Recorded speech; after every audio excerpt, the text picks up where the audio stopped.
यहाँ पर एक एक ईंट देखिए, एक एक ईंट तोड़ दी गई, यानी कि ये सबसे बड़ी देखिए, ये देखिए, ये देखिए, ये देखिए पूरी तरीके सब तोड़ दिया गया। ये देखिए, मतलब ये देखिए पूरी दबंगई, ये देखिए किस तरीके से ये पूरी पाइप वाइप तोड़ दिया इन लोगों ने। देखिए ये कराने के लिए 50-50 हजार रुपए खर्च होते हैं, इसको आसानी से आके तोड़ दिया। ऐसा लग रहा है कोई खिलौना था उन लोगों के लिए, तोड़ के निकल गए। बैंक का कर्जा कौन, उन्होंने कर्जा लेके ट्यूबवेल लगवाया है, उसका कर्जा कौन, इसीलिए आत्महत्या करते हैं किसान, इसीलिए करते। बताइए अब ये नुकसान किया, वो बैंक में पैसा कहाँ से कर्जा देंगे, क्योंकि उनका फसल भी खराब कर दिया गया है, तो अब कहाँ से वो देंगे। फसल नहीं बल्कि किसानों को रौंदा गया है, ये किसान रौंदे गए हैं। सरकार को शर्म आनी चाहिए। क्या खाएंगे किसान, कैसे जिएंगे किसान। पूरी फसल को तहस नहस कर दिया गया है, बर्बाद कर दिया गया है। देखते जाइए, देखिए इसमें कोई दाना बिल्कुल नहीं पड़ा। किसान क्या खाएगा, हम लोग क्या खाएंगे। हम लोग बेरोजगार LLB करके मैं घूम रहा हूँ, न कोई रोजगार है, न कोई जो है सिस्टम है यहाँ का। मेरी जमीनों को जबरदस्ती ले लिया गया है, मैं बेरोजगार हूँ, मुझे नौकरी चाहिए। बताइए फसलों को रौंद दिया गया, हम लोग क्या खाएंगे। न रोजगार है, न नौकरी है, न फसल लेगी तो क्या करेंगे। हम लोग तो आत्महत्या करने के लिए मजबूर हो चुके हैं, हम लोग आत्महत्या ही करेंगे। मेरे सामने यही मामला है, यही अब बचा है हम लोगों के सामने, बाकी और कुछ नहीं बचा है। प्रशासनिक अमला आप लोगों के साथ किस रवैये से पेश आ? मैं जब आया तो यहाँ पे तहसीलदार महोदय खड़े थे, यशो साहब जो थे हमारे यहाँ कमरौली के। सबसे पहले मैं उनसे मिला, हमने कहा साहब ये क्या हो रहा है। बोले भाई देख रहे हो क्या हो रहा है। तो हमने कहा किसके आदेश से हो रहा है। तो बोले कि हमारे उच्च अधिकारी वहाँ हैं, आप जाके उनसे बात करिए। मैं वहाँ गया तो मैंने पूछा कि इसमें कौन सा भाई अधिकारी है जिसके माध्यम से काम हो रहा है। तो उन्होंने बताया कि ये किसी ने बताया कि ये है तहसीलदार महोदय। तो मैंने उनसे कहा साहब ये सब क्या हो रहा है, खड़ी फसल के ऊपर चल रहा है। आप भी किसान के बेटे हैं ना, हिंदुस्तान ही के रहने वाले हैं, विदेश से नहीं आए होंगे, और आप ये कहीं को ऐसा करवा रहे हो, गरीबों की फसल को ऐसा रौंदा रहे हो। बोले कि आपके पास कागज़ वगैरह हो तो बात करिए, अन्यथा यहाँ से हटिए, नहीं तो देखिए PSC के कंपनी कमांडर कहाँ हैं, इन लोगों को हटाओ। तो हमने क्या करेंगे, आप लाठी चलवाएंगे हमारे ऊपर, किसानों के ऊपर। यही आपने सीखा है। और जब कोई मामला होता है, काम आपके पास ऑफिस में जाता है तो आपके पास समय नहीं होता, ज्ञापन देना होता तो आपके पास समय नहीं होता।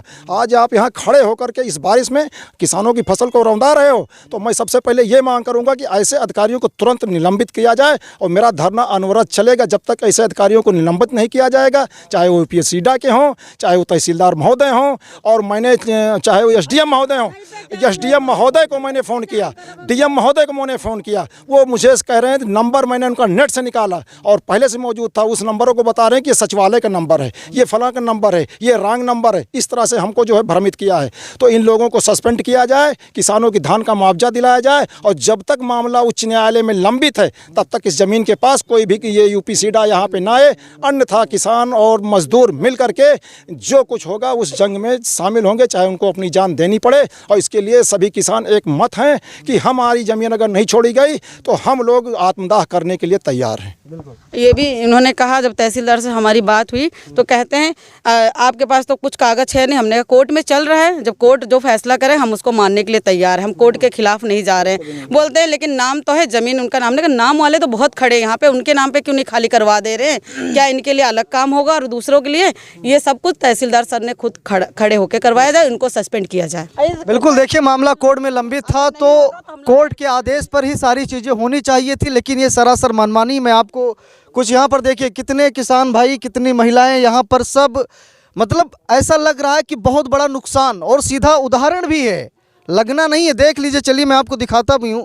यहाँ पर देखिए पूरी फसल, यहाँ पर देखिए लगभग अनुमान 50 लाख बताया जा रहा है कि लगभग 50 लाख किसानों के बर्बाद हुए पूरी फसल। देख लीजिए, मैं आपको दिखा रहा हूँ, यहाँ पर देखते जाइए पूरी फसल। देखिए यहाँ पर लगभग 40 से 50 बीघा जा रही।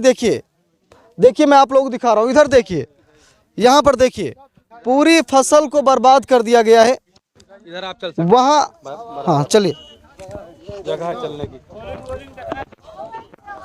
देखिए किस तरीके से किसानों की जिंदगी ये सरकार बर्बाद कर रही है।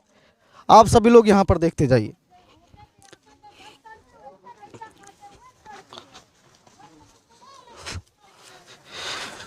ये देखिए पूरी फसल, ये देखिए मैं आपको दिखा रहा हूँ,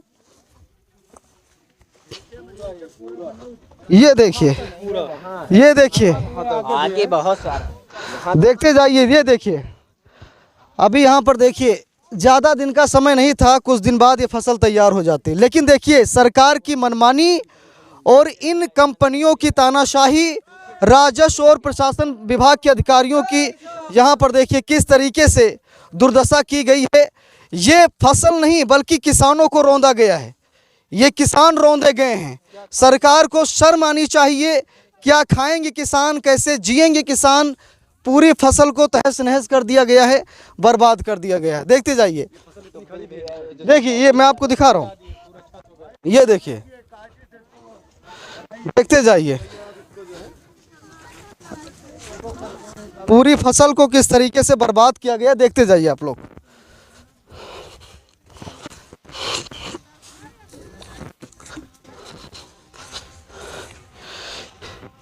ये इतनी फसल इसको छोड़ दिया इन्होंने। देखिए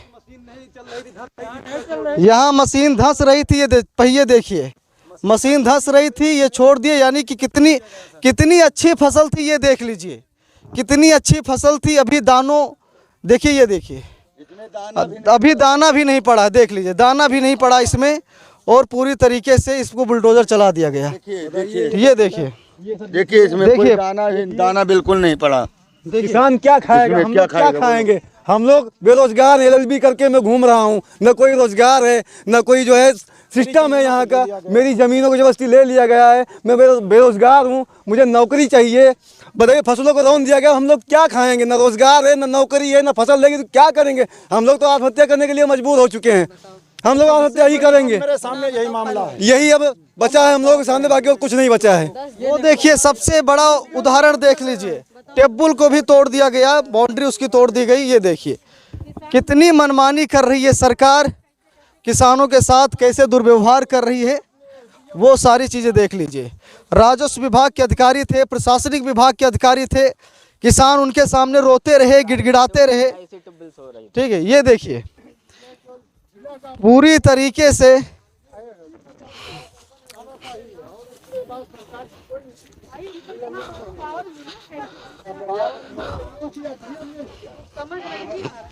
मतलब इन अधिकारियों की औकात देखिए। सबसे बड़ा सवाल है इन अधिकारियों की औकात देखिए। क्या योगी बाबा ने आदेश दिया था या फिर कंपनी ने कोई दबाव डाला था? ये देखिए, ठीक है, दुर्दशा देखिए। क्या कोई अन्न नहीं खाता है सरकार में? ये देखिए, क्या कोई अन्न नहीं खाता है?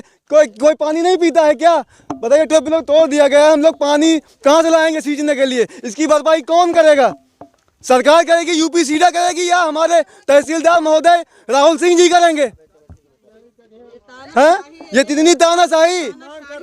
डीएम, एसडीएम, तहसीलदार इन सबको निलंबित किया जाए, और जब तक शासन प्रशासन इस पे सक्रिय नहीं होगा हमारा धरना अनवरत चलता रहेगा। मैंने डीएम साहब को फोन किया, स्टोनो साहब ने पहले मुझसे बात की, मैंने जो भी यहाँ पे दिक्कत थी मैंने उसके बारे में बताया। उन्होंने कहा जो भी है अभी हम आपको अवगत कराते हैं, इस समस्या का समाधान निकाला जाएगा। लेकिन आधे घंटे बाद जब मैंने फोन किया तो वो वही बता रहे हैं कि ये मुख्यालय का नंबर है। हमने पूछा किस मुख्यालय से बोल रहे हैं आप?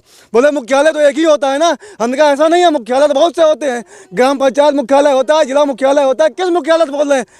उन्होंने कुछ जवाब नहीं दिया, फोन काट दिया। बताइए, जब डीएम साहब ऐसा कर रहे हैं हम लोग साथ में, तो और क्या कोई क्या कर सकता है? आपने देखा होगा एक प्रशासनिक अधिकारी ऐसा कर रहा है हम लोग साथ में, तो भाई यूपी सीडा तो कर ही सकता है। वो तो चाहता ही है कि किसान हम लोग मर जाएं, हमारी जमीन पर कब्जा कर ले वो लोग। ये तरीका गलत है। मैं सरकार से मांग करता हूँ कि यूपी सीडा से इन जमीनों को मुझे वापस दिलाया जाए। किसान जब तक काबिज है, आगे चाहे जान देनी पड़ेगी तो हम लोग जान देने के लिए तैयार हैं, लेकिन जमीनें नहीं देंगे, किसी भी कीमत पे जमीनें नहीं दी जाएंगी। नहीं देंगे, नहीं देंगे, नहीं देंगे, नहीं देंगे, नहीं देंगे, नहीं देंगे। वापस करो यूपी सीडा, हाय हाय यूपी सीडा मुर्दाबाद, यूपी सीडा हाय हाय यूपी सीडा मुर्दाबाद। हम अपनी जमीनों को नहीं छोड़ेंगे, नहीं देंगे, किसी भी कीमत पे नहीं देंगे। आपने देखा होगा अगर एक टेबल लगाने के लिए लोगों को बैंकों के चक्कर काटना पड़ता है, लोन लेकर, कोई कैसे कर्जा लेकर लगा दे, बताओ। इसी तरह यहाँ पर एक एक ईंट देखिए, एक एक ईंट तोड़ दी गई। यानी कि ये सबसे बड़ी देखिए, ये देखिए, ये देखिए, ये देखिए पूरी तरीके से तोड़ दिया गया। ये देखिए, मतलब ये देखिए पूरी दबंगई। ये देखिए किस तरीके से ये पूरी पाइप तोड़ दिया इन लोगों ने। देखिए ये कराने के लिए 50-50 हज़ार रुपए खर्च होते हैं, इसको आसानी से आके तोड़ दिया। ऐसा लग रहा है कोई खिलौना था उन लोगों के लिए, तोड़ के निकल गए। हैं? बैंक का कर्जा कौन, उन्होंने कर्जा लेके डुबुल लगवाया है, उसका कर्जा कौन, इसीलिए आत्महत्या करते हैं किसान, इसीलिए करते। बताइए अब ये नुकसान किया, वो बैंक में पैसा कहाँ से कर्जा देंगे, क्योंकि उनका फसल भी खराब कर दिया गया है, तो अब कहाँ से वो देंगे बैंक का कर्जा। पूरा इसका पूरा योगदान योगी सरकार पे जाएगा, यहाँ पे मौजूदा डीएम एसपी के ऊपर जाएगा। हम ये चाहते हैं कि सबको निलंबित किया जाए। अगर योगी के अंदर दम है तो वो निलंबित करके दिखाएं, तहसीलदार, एसडीएम, डीएम सबको निलंबित करके दिखाएं, और हमारी किसान जो जमीन फसल जो रौंदी गई है इस फसल का मुआवजा दिलाएं, और ये मेरी जमीनों को किसानों को वापस कराएं, चाहे वो यूपी सीडा के नाम हो या खुद सरकार के नाम हो। बोले ना बिल्कुल हम सभी लोग